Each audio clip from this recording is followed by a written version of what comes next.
విశాఖపట్నంలో తెల్లవారుజామున సంభవించిన స్వల్ప భూకంపానికి నగర ప్రజలు భయాందోళనకు గురయ్యారు.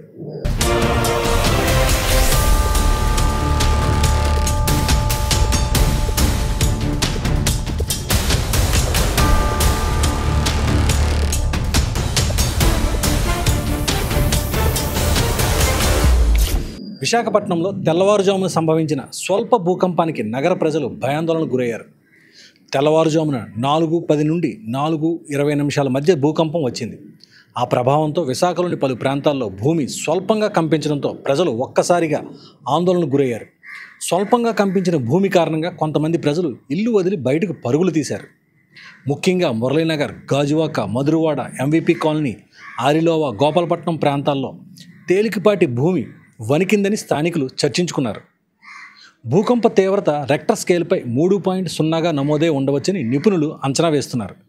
అధికారిక ధృవీకరణ కోసం నేషనల్ సెంటర్ ఫర్ సీస్మాలజీ పరిశీలన ప్రారంభించింది.